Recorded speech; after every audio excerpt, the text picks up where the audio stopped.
Yes. We're going to be reviewing Dreadfulwater Shows Up, and that's a pseudonym. A novel by Hartley Goodweather. And James knew that I was reading this, and he was reading this at the same time. And he was like, "I think that's, Oh, Anyway, I've been reading that for funny. a year. Okay. Oh, and I'm going to be reviewing these tacos. They're awesome, and we've used this Nor India Taste of India. I like it a whole lot better than you do, but I think I've got a slightly less, a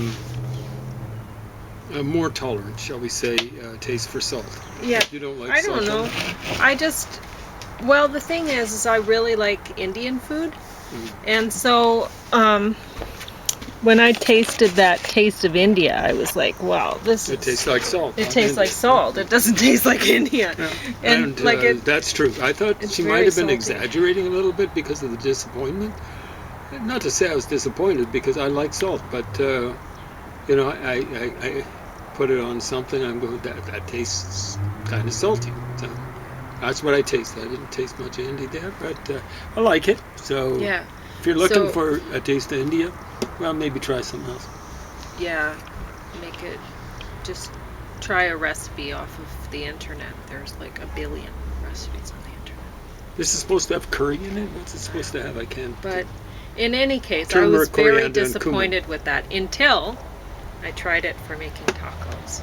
It's excellent. Awesome. So this is the best fusion cuisine taco ever. And it's thanks to that Taste of India, which they're not paying me to say this. They're not paying me at all. It's just, it makes a good taco. So what I did is I basically made a hummus out of white beans. So I cooked white beans and then I pureed them with cumin and tahini and I don't know what else. Anyway, and then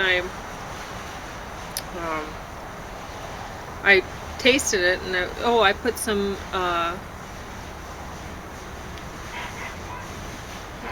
chili powder in it and oregano.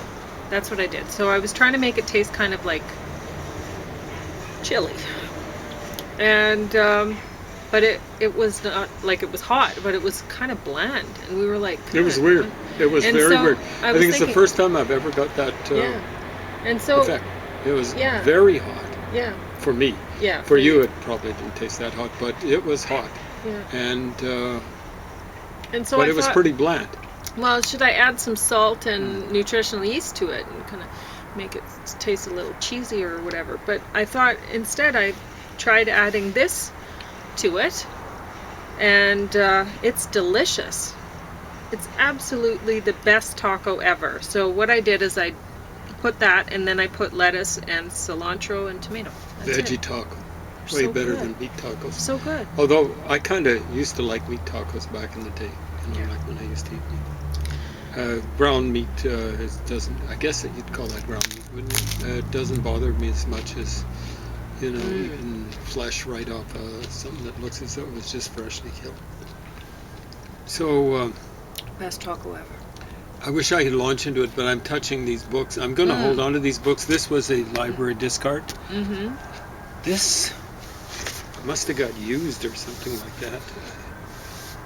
Wasn't that enthused about it, but this is one of my brushes with greatness. I actually got to shake hands with two of the prime ministers of Canada, former prime ministers of Canada, John G. Diefenbaker, up in Prince Albert at their annual fair, summer fair, and the sun was kind of like shining behind this white hair, and it almost felt as though I was, even though I was standing right next to, as though I was shaking hands with God.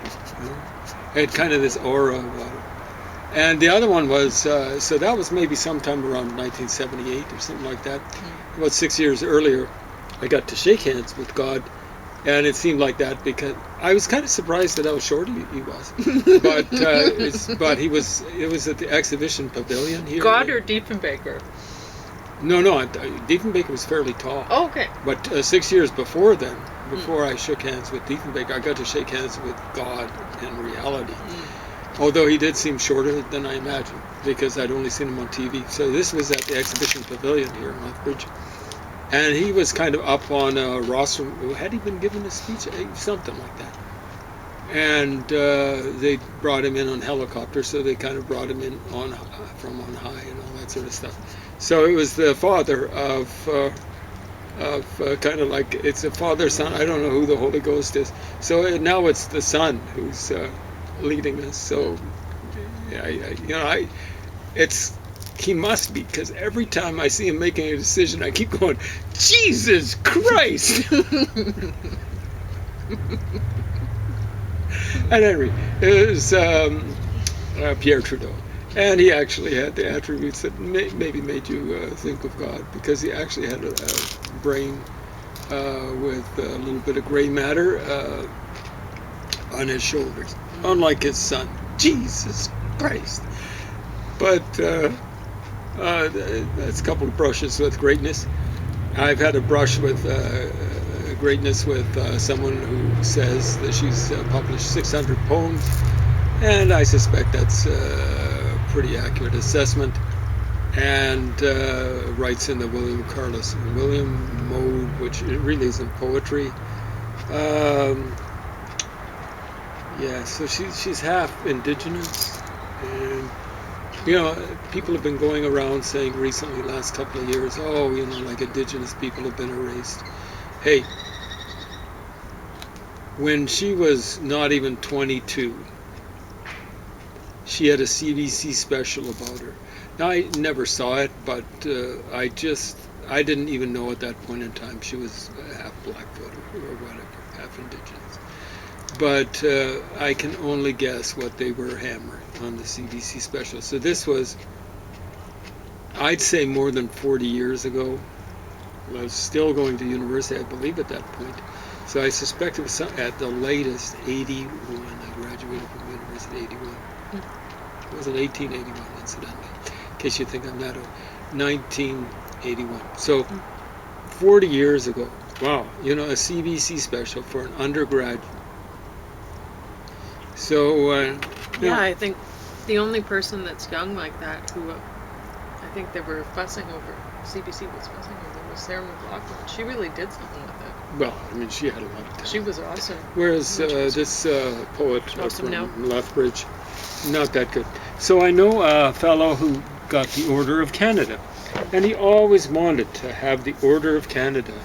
And he was just a young pup. He's considerably younger than me. So this is in the 80s. He wanted that Order of Canada, and he was going to get it somehow. And I can't remember, we were in a club, and the guy who organized the club was telling this fellow, like, you gotta, it's basically you gotta be nearly dead in order to get the Order of Canada. But this guy ended up with a medical / psychological condition, and he ended up getting the Order of Canada. Hopefully it wasn't a token kind of thing. Now, this guy has got the Order of Canada too. So Pauline was reading this book. I wrote. I put, it was entertaining. I like the detail about the tub in the trailer. I don't think I'll need to use it, but it's just another reason to get a big old cast iron clawfoot tub. I don't know how believable the ending is. How would the pilot know just when to pick her up? How would they expect that they'd fly off and not be caught by the police? It seems to be the author's belief that the woman wasn't going to get caught. Radar would track them, I think. Anyway. Yeah. So we should have said spoiler alert, but I tried to do it. The best thing about the book is the cover, this comic book cover. I enjoyed reading it. I thought he did a good job. I enjoyed it. I thought he did a good job. But, so I'll show you who it really is. Here we go. And this is one of my maybe half dozen or less brushes with paint. So here's the picture in the. I hadn't even looked at the picture, but I looked at the picture and said, "Oh yeah, that's him." because I used to play soccer with this guy at the university. Yeah, well, I was Lethbridge. reading that, and James was like, that is so funny because I'm reading this book Yeah. by him too. Of course, this book, I finally finished it up so Pauline could review this at the same time I reviewed it. But this thing, I could have been reading it. Yeah, I got it secondhand. Aaron or someone owned it previously. So it's maybe been a year. What, 240 pages? Is that what it is? So it must be terrible. Well, I wouldn't say terrible, but it's just not that good. 258 pages with extra material. The actual stories are like 230 pages or something like that. So this is a mystery novel. I think Pauline mentioned that. I like the cover, although it's, like I don't really think it works out that well if the detective, and this is one of at least two books in something like a series, detective novels. You see how he's wearing, I think you call that a fedora hat. So this guy's wearing a fedora hat. It says in here that he's a photographer. You see how this dude's carrying, the author is a photographer, he's carrying a camera. And he's carrying a golf club there. And I'm going, okay. Because when we were playing soccer, I mean, this guy was great. He's indigenous. I guess he's maybe from California. That's what his background was. I think I could remember that. He at least got some of his university education at the University of California, Chico, up in the northern part of California. And but playing soccer with him, I can, it was like he's on a golf course. Someone said about golf, it's like a good walk ruined. And what I've said about soccer, for a different reason, it's a good run ruined, because the kind of running you're doing is intensive, and of course people are trying to pound you. But it's like wind sprints. If you're doing it right, it's wind sprint after wind sprint after wind sprint, and in an hour and a half you're doing 6 to 7 miles. What would that be, about 10 kilometers or something like that of wind sprints. It's unpleasant if you're playing it right. So poor Tom, who was out there, and it was like he's on a golf course. Now, maybe I'm being unfair, but I swear, if you got beginners, you can tell. There was a guy whose first initials, I'm not going to mention the last name. He was a prof out there, a well-known, I guess, world-respected prof out there. His initials are IQ. And he actually lived up to that name. I could see that he hadn't played much soccer, but you could see that there was a bit of a high IQ. He was trying to figure things out. Not so much with Tom. Now, there was a worse prof out there. There was one guy in the English department. He'd get out there, just a beginner, and he'd go, what Curly used to say on the Three Stooges. You'd get him the ball, you'd work, get him the ball, and this guy could run reasonably well, but he really wouldn't play much defense. Get him the ball, and you'd run in a new position for give and go pass. He'd go, and he'd try to dribble 3 guys. He couldn't dribble one. He'd give up the ball, and he really wouldn't come back and make up for his multitude of sins and stuff like that. So he was about the stupidest, and he was a prof. Stupidest player playing out there, and there were a lot of stupid guys playing out there at the university. But most of them were just like beginners, raw beginners. So this guy was, I kind of liked it because he was so cool. He's different from most indigenous people you run across. Like I swear, he's playing soccer in a golf shirt or something like that. And it's just like I didn't see any intelligence being applied to the game. So now this little book here is, I'm kind of surprised because he seemed like a pretty reasonable, calm kind of guy, but this stuff is just full of offensive stuff. About I think this is the one that says that white people, they look sickly and fragile. There's so much he says, white people this, white people that. Hey, You know, if people are going around saying indigenous this, indigenous that, based on the way they look, or indigenous people, like white people, really know how to fight, or they're really into fighting. If I go and say indigenous people are into fighting and don't talk about the different cultures and the huge differences in cultures, Navajo versus Hopi, Blackfoot versus Cree, both of those cultures versus Kootenai, man, oh man, you can't go around saying that.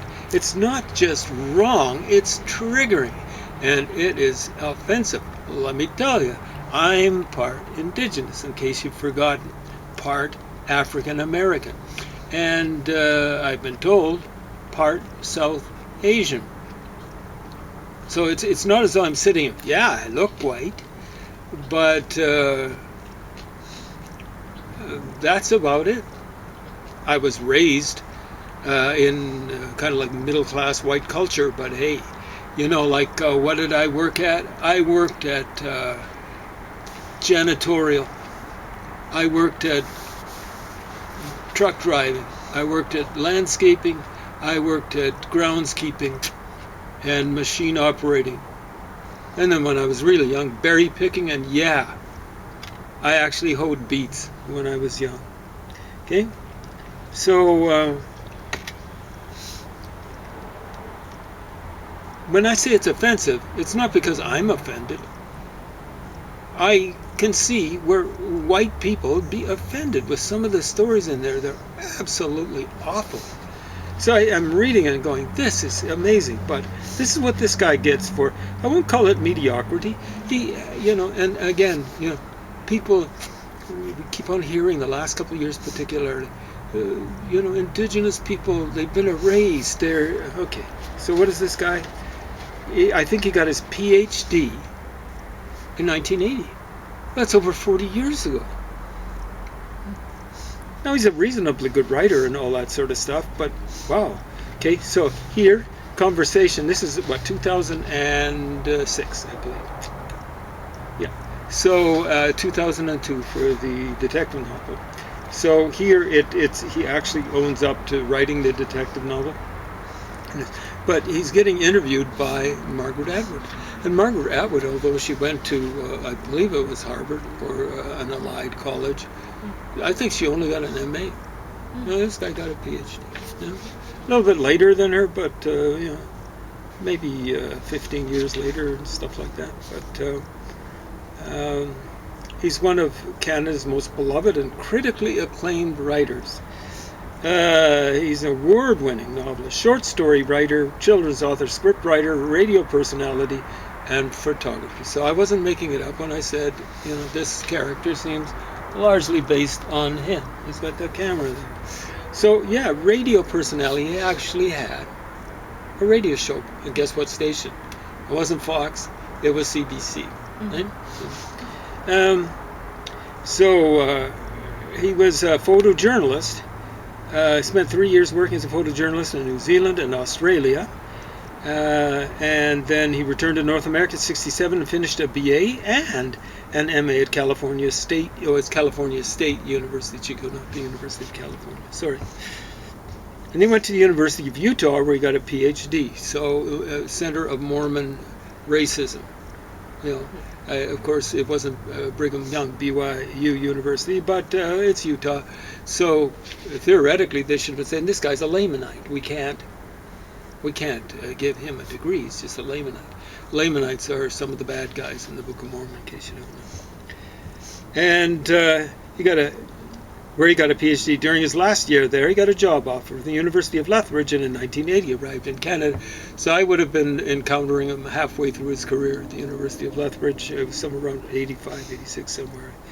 So it was at the University of Lethbridge that King began to develop as a writer. So, etc., etc. So what has he done? So his let me see. Medicine River, is that his first novel? It was published to critical acclaim. The New York Times, that, you know, in that racist country, the United States, described it as precise, elegant, and most satisfying novel. It won the Alberta Writers Guild Best First Novel Award in 1990. It might have deserved it. It's hard to say. Hopefully it was better than this stuff.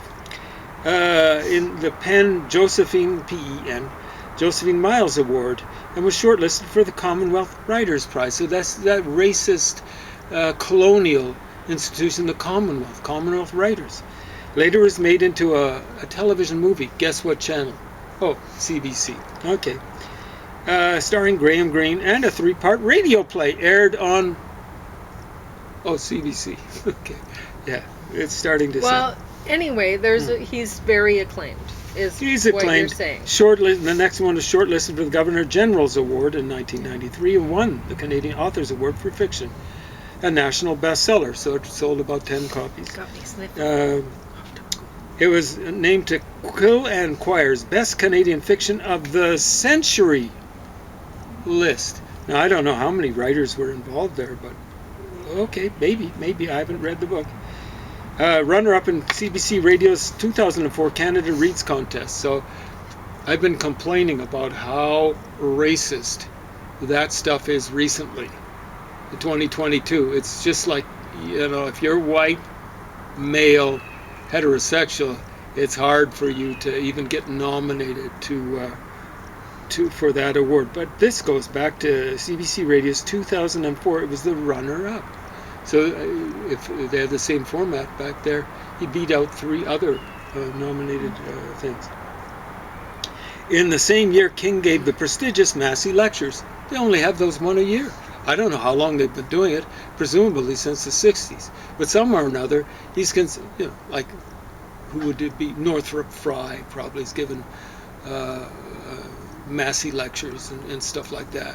Like, he's one out of, I don't think it would have been going for 100 years. 1 out of 100. Like, he's supposed to be like one of Canada's top 100 intellectuals. Lord love a duck and Lord save us if that's the case. He's not dumb, but he's just not that smart. So I enjoyed it. I enjoyed that. Yeah, but this is a mystery novel. Yeah. So this stuff's supposed to be serious literature. He's also written 3 acclaimed children's books, garnering a Governor General's Award. So maybe it's good. Canadian bestseller, first story collection. So, 2002, he published Dreadfulwater Shows Up, the first book in the Dreadfulwater mystery series under the pseudonym Harlan Goodweather. I wasn't making that up. Recently called to the Order of Canada. So I don't know how many people are in the Order of Canada. A couple of 100, 1,000. I know 2.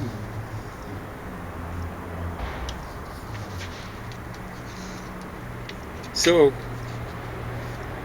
a Lifetime Achievement Award from the Western American Literature Association, presumably the United States. Professor of English at the University of Guelph, where he teaches creative writing and native literature. He's working on a new novel, and as well as episodes on his popular CBC radio show, The Dead Dog Cafe. Apparently there have been complaints. There were complaints about it being offensive. Oh. I probably would have found some of the stuff offensive. It was like this stuff.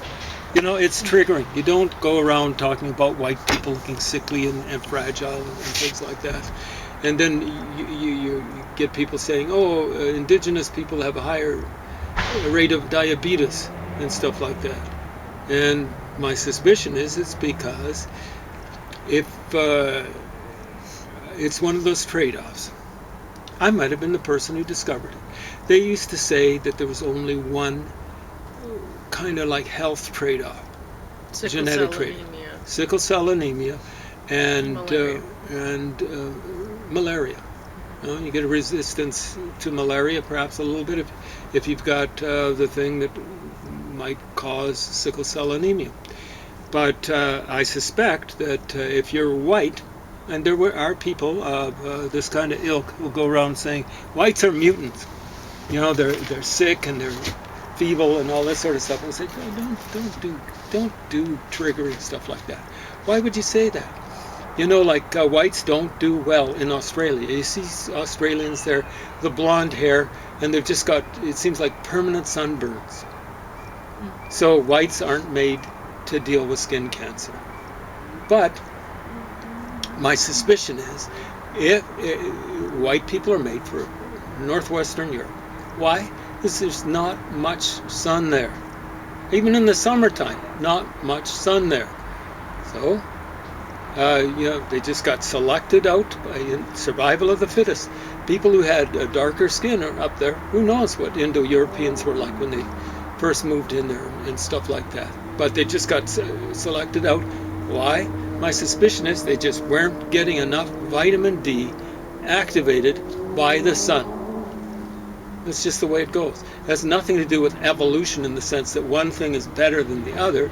It's just that in certain situations, certain things work out. But why would you say something like that? When, if you actually look at it, it's stupid. It's not true. Do white people look sickly? I don't know. They look different. Do black people look sickly? I don't know. They look different.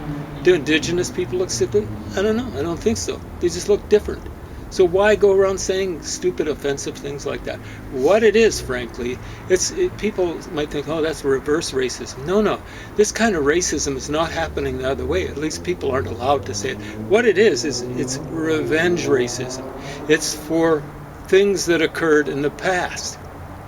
You don't go visiting the sins of the fathers on the offspring down to the third, fourth generation. And frankly, it looks as though it's going to be beyond. Offensive little book there. And I think he thinks he's really bright. You look at this picture.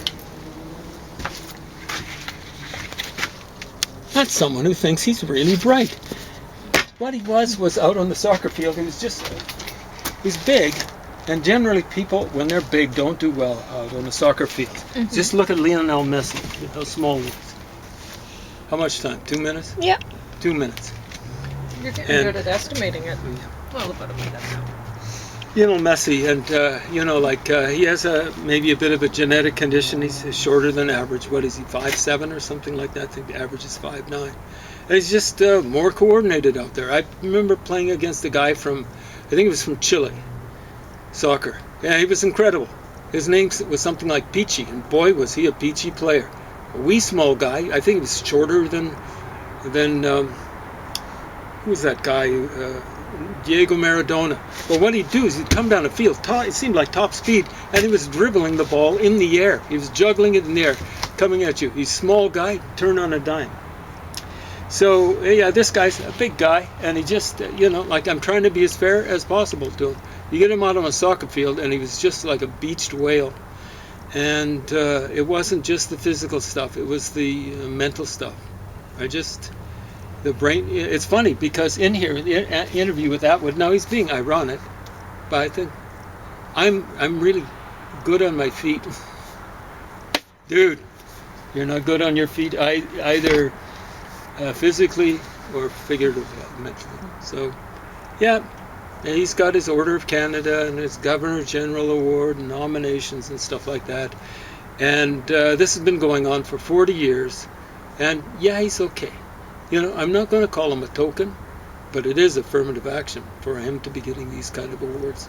Mm. He does not belong up there in this kind of like pantheon with maybe even, maybe Margaret Atwood, and I don't even consider her that highly. Canadian literature isn't that good. So I suppose I'd have to, who is that Ceylonese guy who wrote English, Michael Ondaatje. I don't think he belongs up there.